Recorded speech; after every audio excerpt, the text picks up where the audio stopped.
제가 나눴던 이야기는 어떤 이야기였냐면 예수님과 종교 지도자들 간에 그 갈등이 있었다는 것을 살펴보았습니다.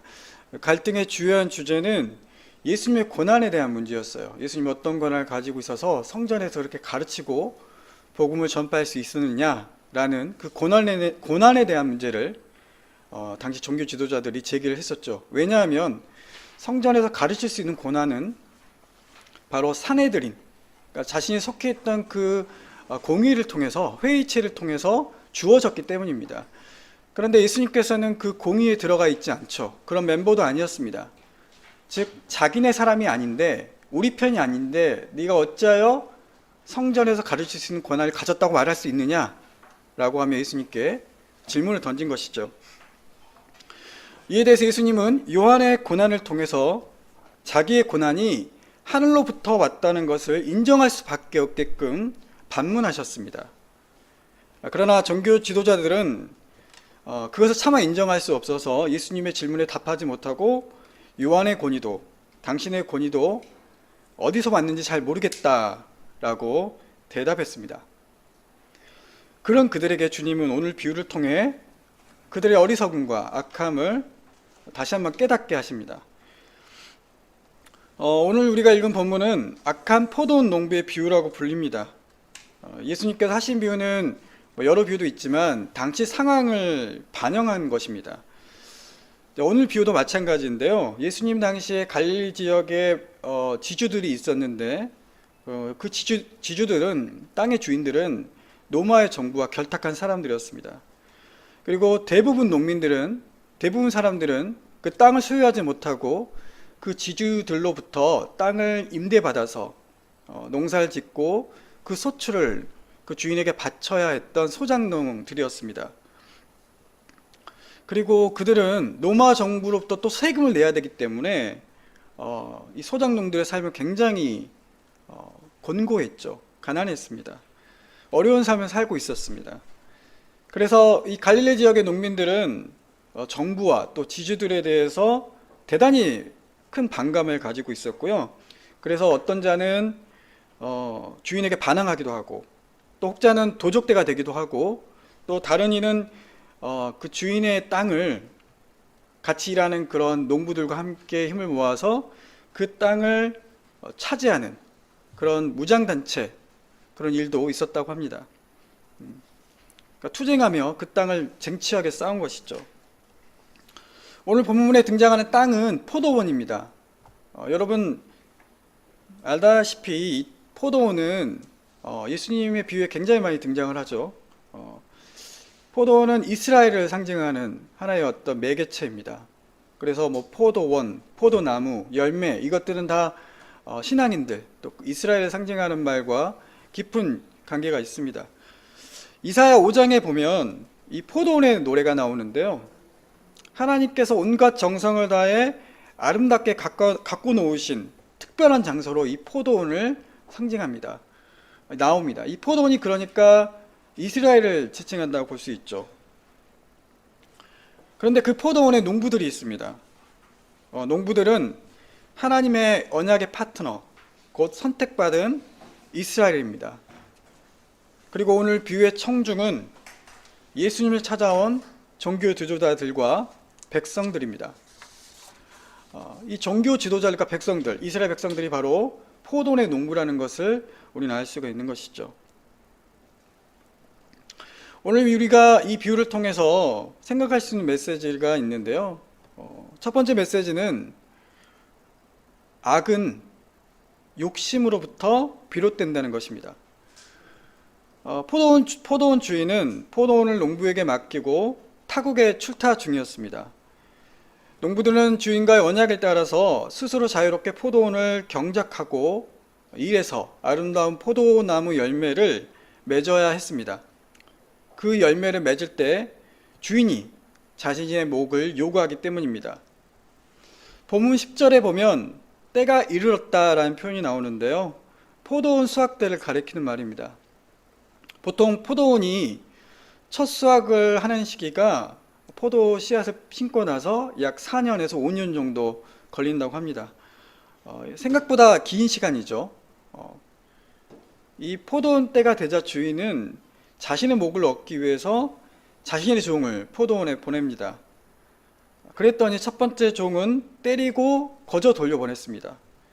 다시 종을 보냈더니 몹시 때리고 능욕하여 거저 보냈습니다.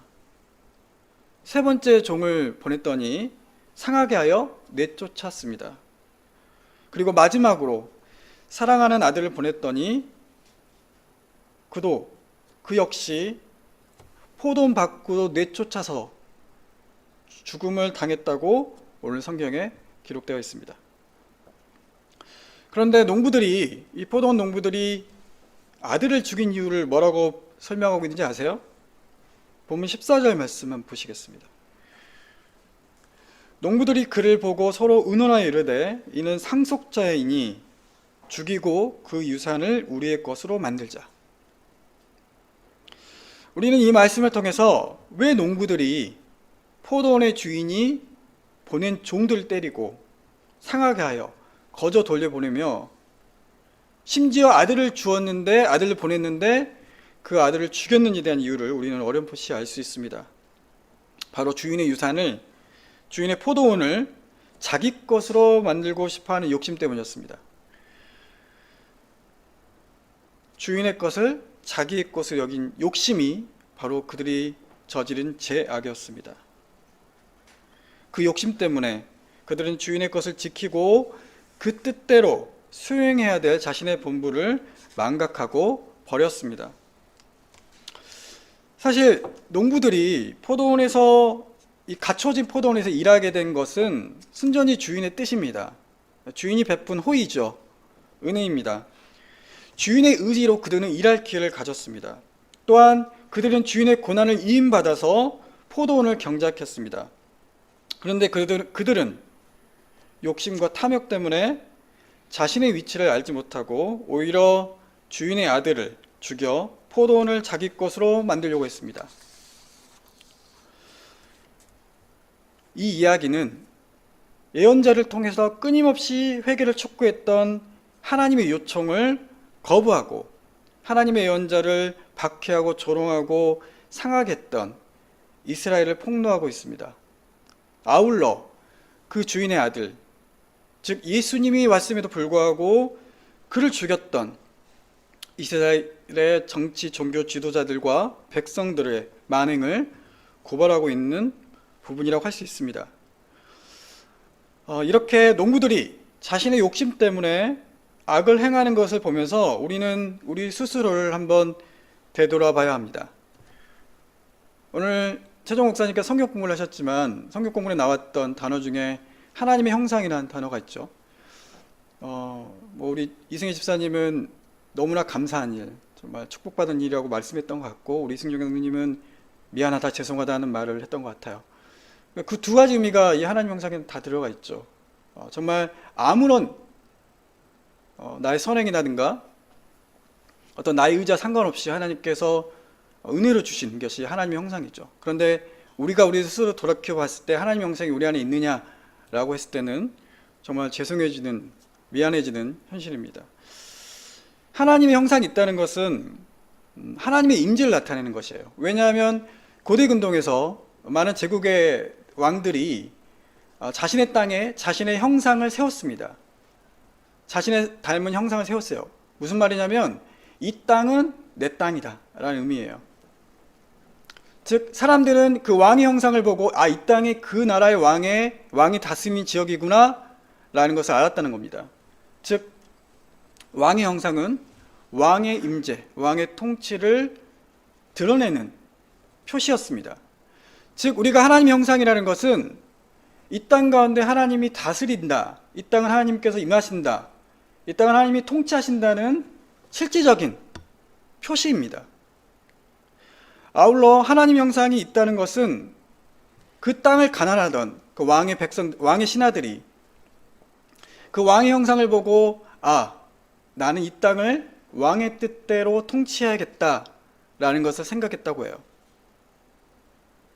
즉 하나님의 형상이라는 것은 하나님의 위임받은 고난을 하나님의 뜻대로 하는 그 통치의 영역이 그 하나님 형상이 들어가 있다는 것입니다.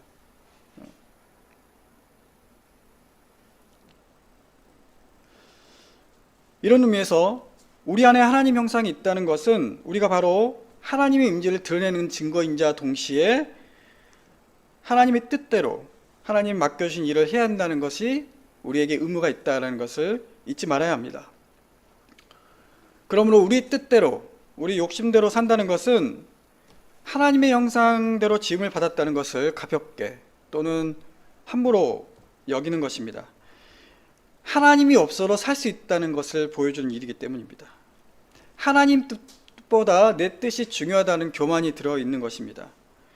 하나님의 형상이 있는 이웃에 대해서 함부로 대하는 그 배려 없음, 그 역시 바로 욕심의 결과입니다. 그래서 야고보 사도는 이렇게 우리에게 경고하고 있잖아요. 야고보서 1장 15절 말씀입니다. 욕심이 잉태한 즉 죄를 낳고 죄가 장성한 즉 사망을 낳느니라.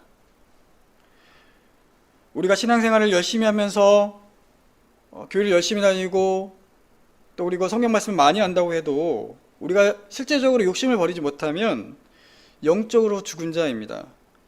그 죽은 자는 그리스도인으로서 아무런 영향력을 끼칠 수가 없습니다. 그러므로 그리스도인들의 싸움은 이 욕심과의 싸움이라고 볼 수 있습니다. 우리의 영적 전쟁이란 말을 쓰는데, 영적 전쟁은 최근에 일어났던 불미스러운 일처럼 어떤 사찰에 들어가서 하나님의 이름을 선포한다는 것으로 그 사찰을 불태우는 그런 일들이 아니라 내 안에 하나님보다 커지려는 나의 욕심을 절제하고 그것을 이기는 것이 바로 우리들이 해야 될 싸움입니다. 이 싸움에서 우리는 승리해야 합니다. 우리의 승리는 그래서 더 좋고 편한 가능성의 유혹을 잘라내는 것입니다. 주님을 따라가는 것이고요. 하고 싶은 말이 많고 내 뜻이 강하지만 그것을 억누르고 주님께서 말씀하게 하시는 것, 그리고 치열한 자기와의 싸움 가운데서 나를 잠재우고 주님만 내 안에 사시게 하는 것, 그것이 우리의 승리입니다. 두 번째 이 비유가, 오늘 비유가 우리에게 주는 메시지는 하나님은 사랑이시다라는 사실입니다. 우리가 오늘 살펴본 대로 포도원 주인이 여러 차례 종을 보냈지만 그들은 얻어터지고 빈손으로 돌아왔습니다. 만일 여러분이 포도원 주인이라면 어떻게 하시겠습니까? 즉시 그에 맞는 조치를 취하는 게 합당합니다. 그런데 왜 주인은 그렇게 하지 않고 오히려 자기 아들까지 보내서 희생당하게 했습니까? 주인이 그렇게 그들을 처형할 만한 힘이 없었기 때문입니까? 16절을 보면 가수원 주인이, 이 포도원 주인이 얼마나 큰 힘을 갖고 있는지 우리는 알 수 있습니다. 16절 보면요, 와서 그 농부들을 진멸하고 포도원을 다른 사람에게 주리라 하시니 사람들이 듣고 이르되 그렇게 되지 말아야 될지니라. 농부들을 진멸한다는 표현이 나오죠. 분명 주인은 그런 힘과 능력을 가지고 있었습니다. 그런데 왜 그렇게 하지 않고 자신의 아들까지 보내서 희생을 당하게 했느냐, 이겁니다. 그것은 포도원 주인은 당시 지주들과 전혀 다른 주인이기 때문입니다. 당시 주인들은, 땅의 주인들은 소작인들의 피를 빨아먹고 살았지만 비유에 등장하는 포도원 주인은 자신의 땅에서 일하는 사람들을 사랑했던 주인입니다. 그 주인은 자신의 종을 3차례 보냈고 그것도 모자라 사랑하는 자신의 아들까지 보낸 모습은 주인이 포도원 농부를 향한 끊임없는 신뢰를 보여주고 있습니다. 즉 주인의 신실함을 보여주고 있는 것이죠. 또한 농부들이 회개하여서 다시 정상적인 관계로 회복되길 바라는 주인의 간절한 희망이 담겨져 있습니다. 그리고 농부들의 배신에도 아랑곳하지 않고 그들이 다시 되돌아오기를 바라는 사랑의 표시로, 사랑의 모습이 이 주인의 모습 속에 담겨 있습니다. 따라서 이 주인을 우리가 하나님으로 묘사했을 때, 비유했을 때 하나님은 이스라엘 민족의 끝없는 배신과 제약에도 불구하고 지금도 그들이 회개하고 돌아오기를 기다리는 분으로 이해될 수가 있습니다. 사랑하는 교회 여러분, 포도원 주인이 힘이 없어서 아들까지 희생시키지 않았습니다. 농부를 사랑하고 신뢰하기 때문에 참고 기다린 것입니다. 바꿔 얘기하면 하나님이 힘이 없으시기 때문에 예수님을 십자가에 내어주신 것이 아닙니다. 하나님이 예수님이 십자가에 내어주셨단 말을 우리 이렇게 한번 해석해야 합니다. 하나님이 하늘 위에서 아들이 십자가에 달려 죽는 모습을 이렇게 멀리 지켜보는 그런 모습이 이해되는 것이 아니라 하나님 자신이 인간의 몸으로 오셔서 직접 십자가에 달려 돌아가셨다라는 것으로 우리는 받아들여야 합니다. 왜냐하면 하나님이신 그분이 인간의 몸으로 오셨기 때문입니다. 그것이야말로 하나님의 사랑을 결정적으로 증명하는 방법이었기 때문입니다. 이 사랑은 단지 우리를 죄에서 건져주신 것에 멈추지 않고 있습니다. 그 사랑은 여전히 지금도 우리에게 계속되고 있습니다. 따라서 우리는 그 하나님의 사랑이 주는 그 확신으로 살아가야 합니다. 하나님께서 나를 신뢰하고 계시구나. 하나님께서 나를 내가 돌아오기를 기다리고 계시구나. 하나님께서 나를 끊임없이 사랑하고 계시구나. 라는 그 확신으로 오늘은 우리는 이 세상을 살아야 할 것입니다. 관념적으로 이해하는 것이 아니라 실제적 삶으로 그것을 누리며 살아가는 저와 여러분이 되기를 간절히 기도합니다. 세 번째로 오늘 비유에서 우리가 나타나는 메시지는 하나님께서는 세상의 방법과 다르게 일하신다는 것입니다. 본문 17절에서 예수님은 갑자기 분위기를 전환시킵니다. 정전에는 자신을 포도원 주인의 상속자인 아들에 비유하시다가 건축자들이 버렸지만 집 모퉁이의 머릿돌이 되었다고 말씀하셨습니다. 성경은 여러 곳에서 예수님을 돌에 비유하고 말씀하시는데 본문에 기록된 바라는 말은 시편 118편 22절에서 23절에 비롯된 것입니다. 시편 118편이 성전에 올라가면서 부른 노래였음을 감안할 때 건축자들이 버린 돌은 성전 건축과 관련된 돌이며 그 돌은 곧 성전에서 배척당한 예수님을 상징합니다.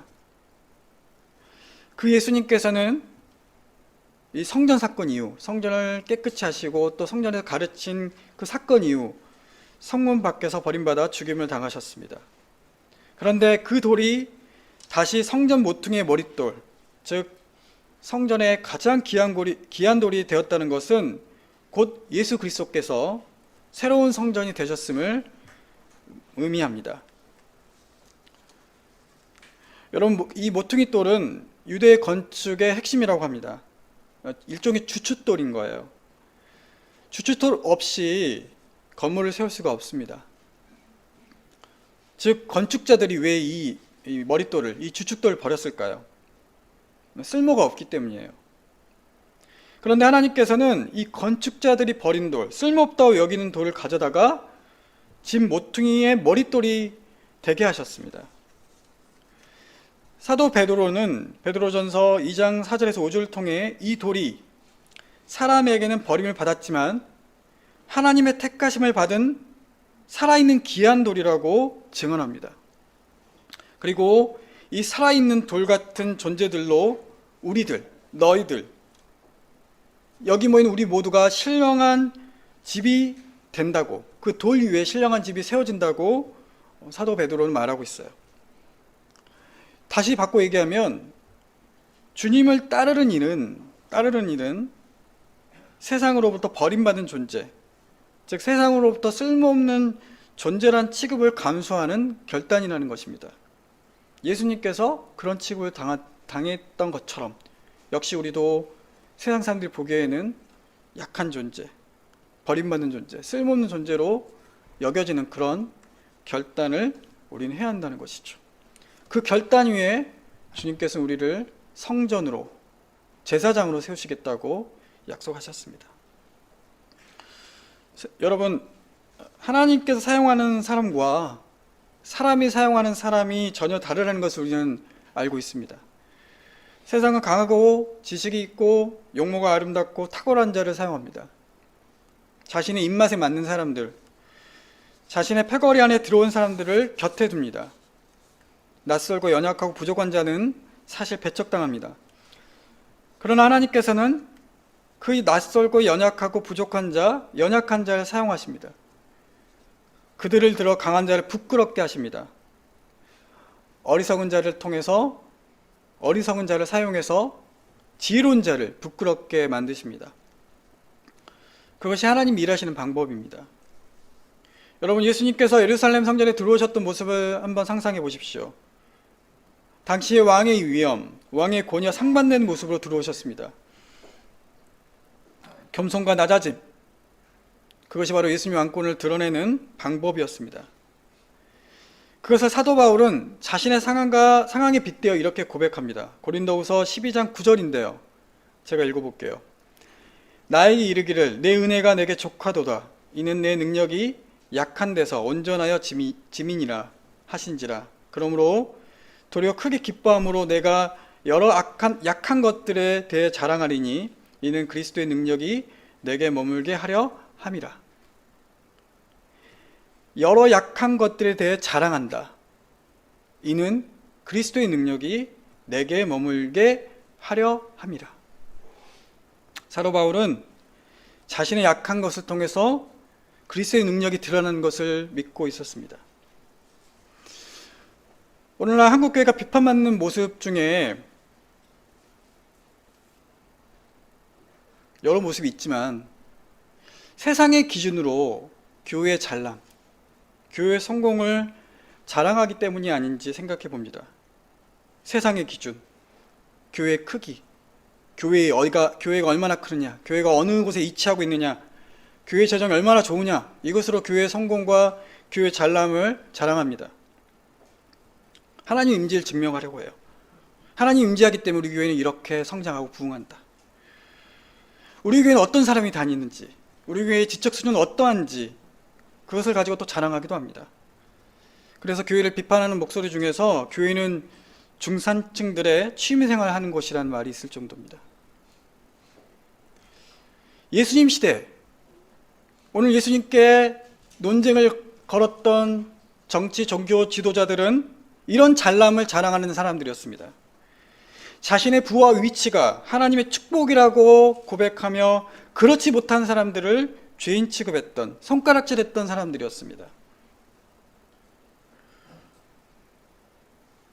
최근에 종교의 이름으로 여러 가지 테러가 일어났죠. 기독교뿐만 아니라 이슬람교에서도 극단적인 이슬람교도들이 말도 안 되는 테러를 자행했지 않습니까? 자신 종교만 옳다는 그런 잘남을 통해서 그런 폭력적인 일이 일어난 것이잖아요. 여러분, 하나님의 임재는 우리의 못남을 인정하는 곳에서 시작됩니다. 우리 그리스도인들, 교회들은 세상적인 것들로 자랑하고 우리는 잘난 사람이라고 하는 것들로 우리를 내세우는 그 현장에서 정말 하나님이 우리와 함께 하시는가? 하나님이 이곳에 함께 하시는가? 하나님 임재가 함께 어떻게 할 수 있겠는가라는 것을 우리는 물어야 합니다. 과연 우리가 진실로 못난 자임을 고백하면서 누구나 올 수 있는, 못난 자가 못난 자를 안을 수 있는 그런 실제적인 열매와 고백들이 있는 공동체로 회복될 때 하나님 임재가 함께 하실 것입니다.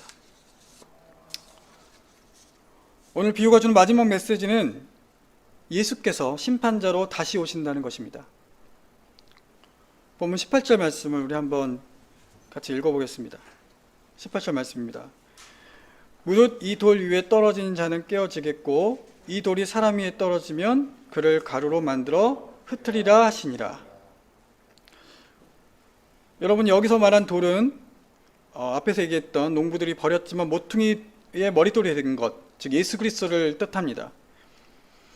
그런데 하필이면 예수님 왜 돌이 비유했을까? 이 돌이란 말이 에벤이거든요. 히브리어 에벤입니다. 그래서 에벤에셀 그러면 도움의 돌이라는 뜻이죠. 그런데 에벤에서 예를 떼어내면 히브리어 벤이 되잖아요. 이 벤이 바로 아들입니다. 그러니까 베냐민 그러면 오른손의 아들이라는 뜻이죠. 그러니까 일종의 언어 유희입니다. 성전의 모퉁이 돌, 곧 예벤이 오늘 비유에 나오는 주인의 아들, 즉 하나님의 아들, 벤이라는 것입니다. 이 언어 유희를 통해서 예수님께서는 자신이 하나님의 아들이며 동시에 세상을 심판할 돌이라고 증언하십니다. 돌이 심판한다 라는 이야기가 좀 낯설게 들릴 수 있는데 이 돌이 심판한다 내용을 우리가 들었을 때 생각할 수 있는 본문 중에 하나가 다니엘서 2장 34절에 나오는 돌을 통해서 우리가 알 수 있어요. 다니엘서 2장 말씀을 읽어보면 이 다니엘서 바벨론에 있는 느부갓네살 왕이 어느 날 이상한 꿈을 꾸잖아요. 어떤 꿈이냐면 신상을 봤는데 신상 머리는 순금, 가슴과 두 팔은 은, 배와 넓적 다니는 놋, 종아리는 쇠, 발은 쇠와 진흙으로 섞여 있었다고 합니다. 그런데 어느선가 돌이 하나가 날라와서 나와 신상을 쳐서 다 부서뜨린 후에 그 돌이 태산을 이루어 온 세상에 가득했다라는 꿈의 내용이었어요.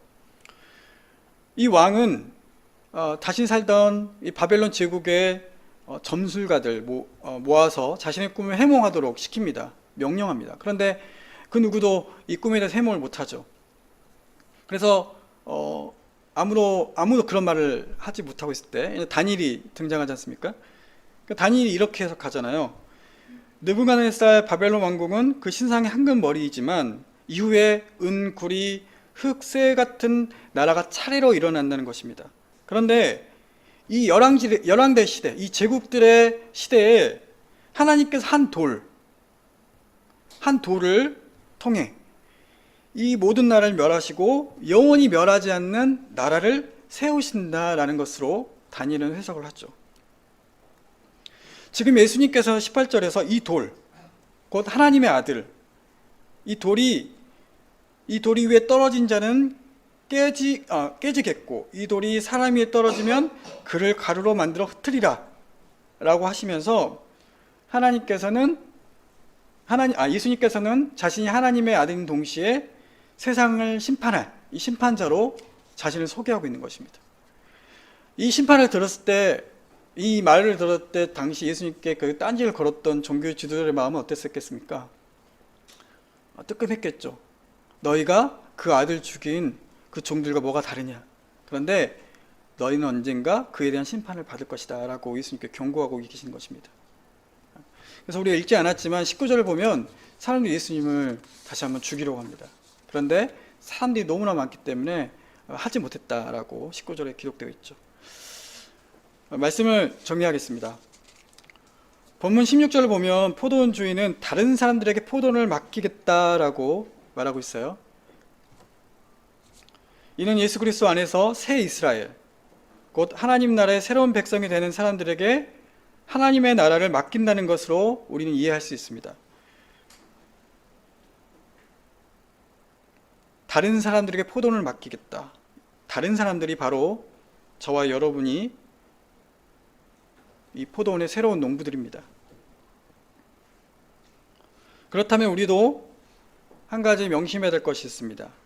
장차 맺어야 할 포도나무가 있는데 그 열매를 맺기 위해서 우리는 성실하게 맡겨진 일을 감당해야 한다는 것입니다. 그 열매는 내 열매가 아니라, 내 욕심에 기댄 열매가 아니라 하나님의 뜻, 예수께서 이 땅에 보이셨던 그 열정과 그 헌신, 그 수고와 그 낮아짐을 통해 일어났던 그 열매들을 우리에게 원하신다는 것이죠. 바로 잃어버린 자를 찾아 하나님께로 데려오는 그런 일을 우리가 해야 한다는 것입니다. 그 일을 하기 위해서 우리는 바로 예수님께서 하셨던 것처럼 자신의 왕됨을 보여줬던 그 방법대로 사랑하고 긍휼을 여기고 겸손해지는 방법으로 해야 할 것입니다. 단지 교회를 열심히 다니고 기도 많이 한다고 해서 저절로 하나님 나라 열매 맺어지는 게 아니잖아요. 우리가 하나님 나라 이야기를 한다면 하나님 나라에 맞는 그런 합당한 삶을 우리가 살아야 할 것입니다. 결코 그 노력 없이 하나님의 나라의 열매를 맺을 수 없습니다. 그 합당한 삶은 내가 주인이 아니라 종이라는 순종 위에, 그리고 나의 못남을 고백하며 나의 모퉁이 돌이 주님이시라는 그 겸손함 위에, 그리고 세상의 끝에 심판자로 오실 그분을 즐겁게 기다리는 마음 위에 이루어질 것입니다. 특별히 오늘 예배 후에 내년에 교회를 이끌어갈 직분자와 운영인을 선출합니다. 선출이라는 것은 우리의 책임을 그분들에게 떠넘긴다는 것이 아닙니다. 그분들을 도와서 우리가 함께 일하겠다는 다짐이 있는 것이죠. 그래서 언덕은 구약에서 모든 직분자들이 한 가지 이상 봉사해야 한다고 약속하고 있습니다. 봉사가 짐이 되는 것이 아니라 그 봉사를 통해서 우리가 하나님께서 맡겨주신 그 일을 감당하겠다, 기쁨으로 하겠다는 다짐과 결단입니다. 언덕교회는 오늘 우리들에게 하나님이 맡겨주신 포도원입니다. 우리는 포도원의 일꾼입니다. 다시 한번 말합니다. 포도원의 일꾼이라는 것. 포도원의 주인이 아니죠. 우리는 주님께서 바라시는 열매를 얻기 위해서 함께 땀 흘리고 착하고 충성된 종으로 우리 모두가 세워지기를 주님으로 간절히 바라겠습니다. 우리 같이 기도하겠습니다.